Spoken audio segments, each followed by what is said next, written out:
This is our Glencoe cultivator. Pretty basic, really. I mean, it's you know, three shanks, standard shovels, maybe tunnel shields. Again, I think if you look, the tips of the shovels are pretty close together. They're even underneath the shields. You know, it's nice.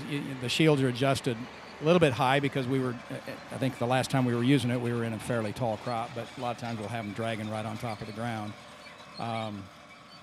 Couple modifications we've made. Because we know we're always in a small crop, and we've done this on some other things. I can't remember, maybe that S-tine, but we've put a bar here in order to basically stabilize the row units from, you know, wanting to kind of move sideways on us. So except for, you know, the rows where it folds, we can kind of lock the cultivator together here with these. Oh, I know this cultivator. I mean, it's an old cultivator, but we've put new bushings. We've even some of the time. I mean, almost all cultivators have bushings, but it seems like sometimes it's not the bushing that wears out, it's the hole that the bushing goes in. So we've even reamed those holes out and gone with like a bigger size bushing in order to, so I think it's important that you can just do a better job. You can set your rows closer if your row unit's not, you know, moving side to side, and they'll move to, I mean, you hit a weed or something, it'll move side to side and just miss that weed.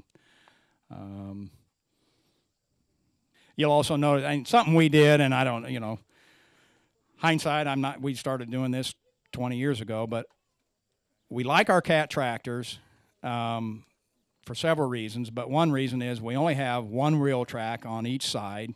We don't have a pinch row, you know, with duals. You don't get tire squish to where, you know, movement, so I think they're more stable.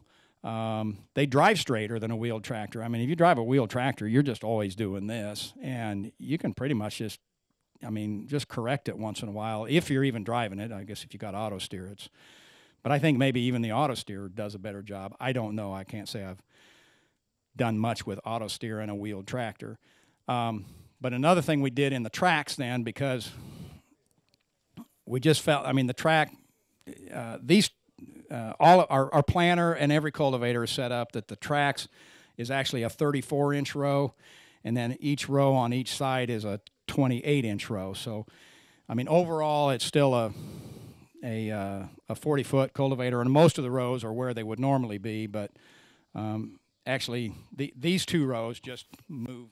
The row on each side of the track just moves away from the track 2 inches. So most of our cultivators, like you see, instead of 3 shanks, this one's got 5 where the wheel track is.